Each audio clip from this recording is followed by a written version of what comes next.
Alors, Léa, Oui. plein de points communs.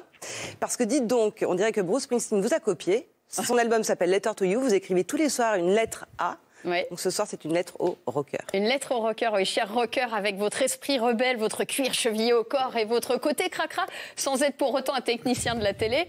Merci.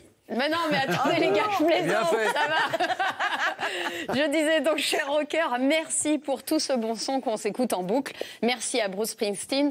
J'ai bien compris que Letter to You, le nom de son album, était donc destiné, Isabelle, à qui d'autre, sinon qui écrit encore des lettres aujourd'hui, à part Bruce et moi, donc thank you Bruce.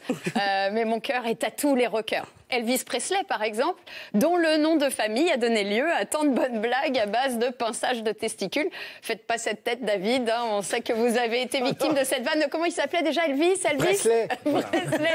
Voilà, petit cri aigu plus tard, et puis vous juriez qu'on ne vous y reprendrait plus.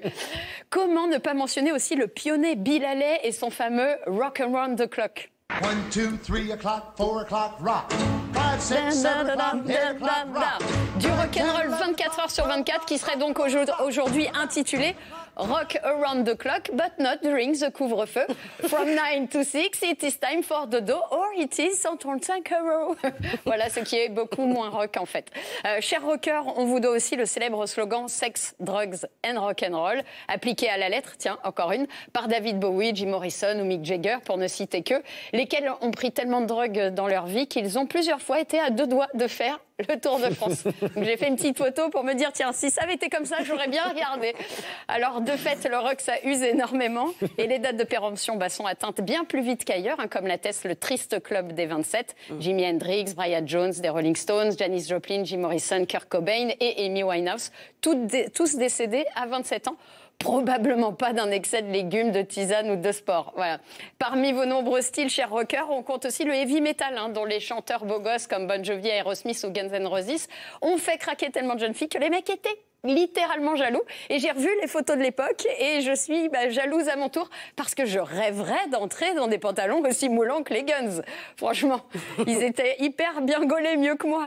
Et alors je rêverais aussi d'avoir les mêmes cheveux que Steven Tyler d'Aerosmith. Ah tu bah vois, oui. regarde, ses cheveux en moins gras bien sûr et avec plus de sourire aussi parce que regardez, j'ai quand même le bon combiné de toutes les photos où le mec fait la gueule tout le temps. Mais je crois qu'il peut plus sourire là, Si, visiblement. Pourquoi? Non, oui, c'est sourire peut-être. ravageur.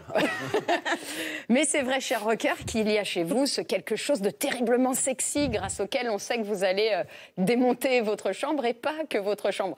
Ah bah, attends, mais un date avec Mick Jagger ou Jim Morrison, c'est autre chose qu'un date avec Patrick Fiori quand même. Enfin, cher rocker, je vous admire pour le nom de vos groupes. Et on est quand même bien obligé de dire que ça sonne bien mieux en anglais. Vous auriez envie d'écouter un tube des Piments Rouges qui piquent? Hein, pas sûr. Alors que les Red Hot Chili Peppers, on trouve ça super. Et pour rester au rayon primeur, ça vous dirait un petit citrouille frappante? Pas forcément, alors que les Smashing Pumpkins, on se dit, ah, génial. Et les pistolets du sexe, on en parle? Je veux dire, ça respire pas le consentement. On dit, tiens, ça sent le MeToo. Alors que non, c'est les Sex Pistols, aucun problème. Et vous, sinon, vous aimez le courant alternatif, courant direct?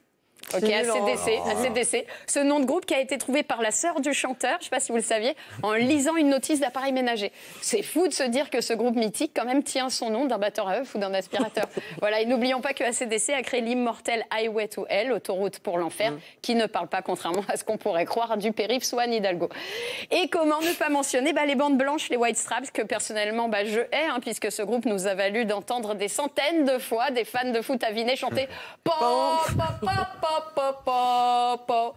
D'ailleurs, rock et foot font bon ménage, hein, puisque le Jump de Van Halen, qui nous a quittés il y a peu, accompagne depuis 1986 l'OM à son stade et donc pas toujours à la victoire. Voilà, cher rocker, cher Bruce Springsteen, j'arrive jamais à le dire moi. Mais en tout cas, c'est pour ça que je vous aime. Merci beaucoup Léa.